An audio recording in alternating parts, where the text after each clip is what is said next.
بادشاہی سدا صرف اللہ کی ہے، حکمرانی صرف سدا اللہ کی ہے، ہم نے نہیں رہنا، ٹھیک ہے؟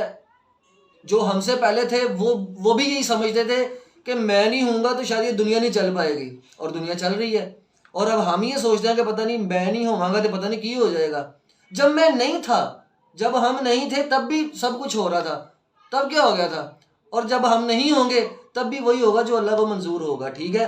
کہ انسان جیتا ایسے ہے کہ جیسے کبھی مرے گا نہیں، اور مر ایسے جاتا ہے جیسے کبھی جیا ہی نہیں تھا۔ رسول خدا سے آگے لوگوں نے پوچھا کہ یا رسول اللہ، جناب صالح کی اونٹنی پہ تو چند لوگوں نے ظلم کیا، اللہ نے پوری بستی کو کیوں الٹا دیا؟ تو رسول خدا نے فرمایا پوری بستی آتے ہیں لیکن بات کرنے کو دل ہی نہیں کرتا، لیکن اس معاملے نے تو عرش شریف کے بعد اس نے چیر کے رکھ دیا ہے۔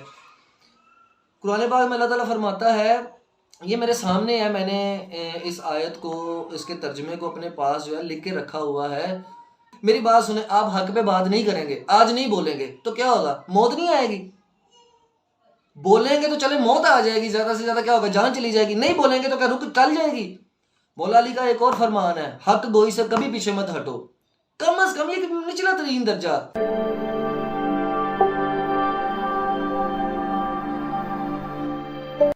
السلام علیکم ناظرین، میرا نام ہے محسن رضا اور آپ دیکھ رہے ہیں یوٹیوب چینل۔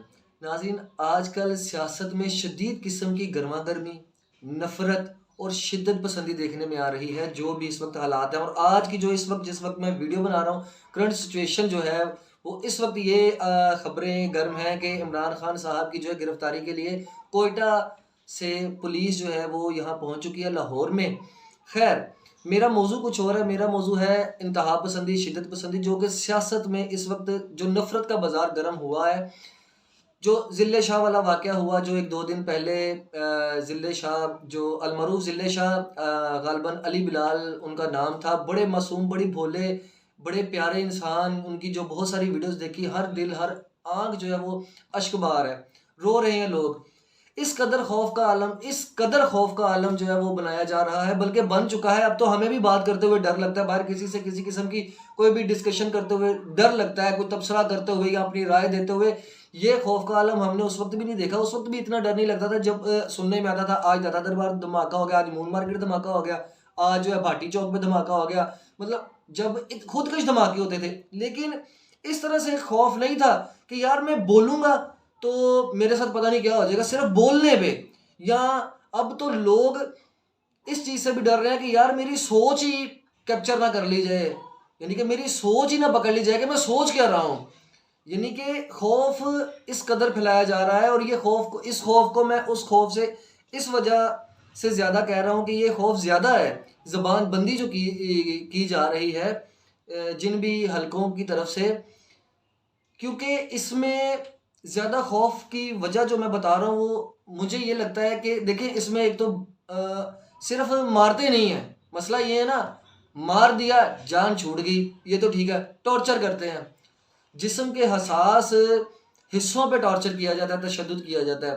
اس کے بعد اگر مارنے سے پہلے ٹارچر کیا جائے گا، تشدد کیا جائے گا، اگر اس سے بھی بات نہیں بنی تو پھر اس سے بھی بڑا ایک کام کرتے ہیں جو ایک کردار کشی ہوتی ہے، یا بلیک میلنگ جسے کہتے ہیں، کچھ اس طرح کے معاملات بڑے گھٹیا قسم کے جو ہیں۔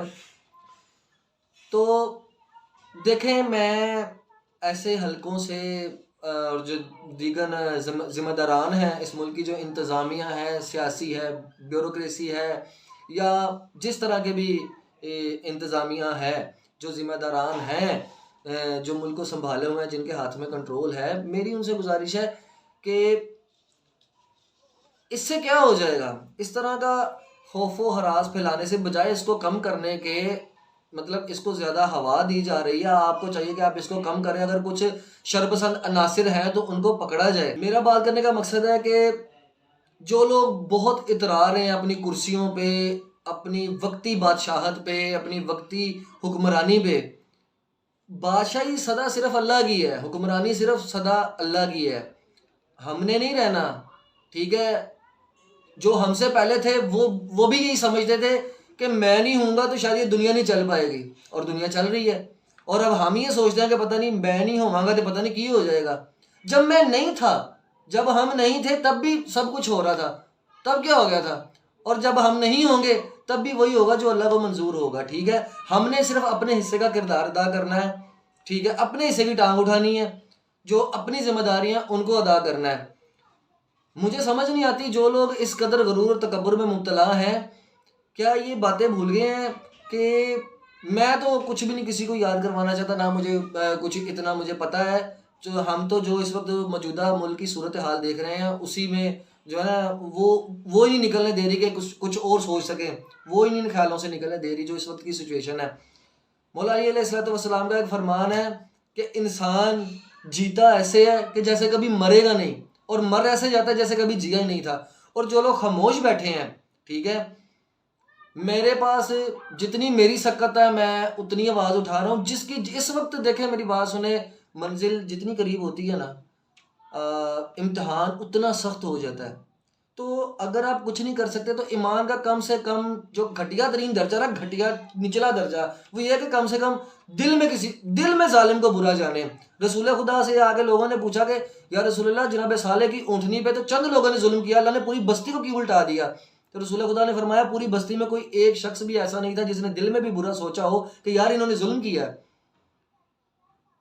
تو جینا نہیں ہے کسی نے صدا. ٹھیک ہے, کم سے کم دل میں برائی کو, دل میں پہلا درجہ ایمان کا سب سے بڑا درجہ یہ ہے کہ اگر آپ طاقت رکھتے ہیں تو اس کو ہاتھ سے روکیں, نہیں روک سکتے تو اس کو زبان سے روکیں, منع کریں. اگر پھر بھی جان کا خطرہ ہے تو کم سے کم اس کو دل میں تو برا جانے نا. اور اب بہت سے لوگ میں دیکھ رہا ہوں اس معصوم کی بے گناہ کی موت پہ کچھ لوگ تماشا بنا رہے ہیں, بے گناہ کی موت پہ, یعنی کہ اس پہ اپنی سیاست کر رہے ہیں. کچھ لوگ طنز تنقید کر رہے ہیں, اس کا مذاق بنا رہے ہیں. ٹھیک ہے, اس کی موت کو جو ہے نا وہ کوئی اپنے لیے استعمال کر رہا ہے, بلکہ جو تنقید کر رہا ہے وہ بھی استعمال کر رہا ہے, اور جو تنقید نہیں کر رہا نا وہ دوسرے اینگل سے استعمال کر رہا ہے. تو کم سے کم اب باقی قرآن پاک کی ایک سورہ نساء کی کچھ آیات کا ترجمہ ہے, وہ میں کر کے بات یہ دیکھیں تکلیف دہ اتنی ہے کہ میرے پاس تو کہنے کو کچھ نہیں ہے. میں تو پچھلے 1.5 مہینے سے میں نے کوئی ویڈیو نہیں بنائی اسی وجہ سے کہ بن ہی نہیں رہی. کیا ایسا نہیں ہے کہ بات نہیں ہے, معاملہ اتنے حالات خراب ہیں, باتیں کیوں نہیں ہیں؟ بڑے ٹاپکس ہیں, بڑی باتیں ہیں, لیکن بات کرنے کو دل ہی نہیں کرتا. لیکن اس معاملے نے تو عرش شریف کے بعد اس نے چیر کے رکھ دیا ہے. قرآن پاک میں اللہ تعالیٰ فرماتا ہے, یہ میرے سامنے ہے, میں نے اس آیت کو, اس کے ترجمے کو اپنے پاس جو ہے لکھ کے رکھا ہوا ہے.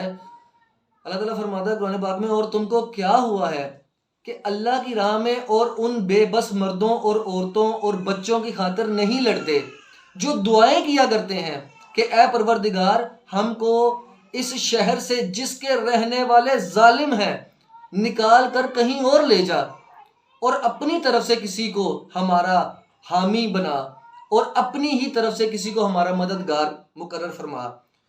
اور اللہ تعالیٰ کہہ رہا ہے کہ جو مومن ہیں وہ تو اللہ کی راہ میں لڑتے ہیں, اور جو کافر ہیں وہ شیطان کی راہ میں لڑتے ہیں. تو تم شیطان کے مددگاروں سے ڈرو مت, بلکہ ان سے لڑو, کیونکہ شیطان کا داؤ ہمیشہ کمزور ہوتا ہے. یہاں سب سے جو اہم بات ہے نا وہ یہ ہے کہ ڈر خوف, یہ اس کا تعلق صرف انسان کی نفسیات کے ساتھ ہے.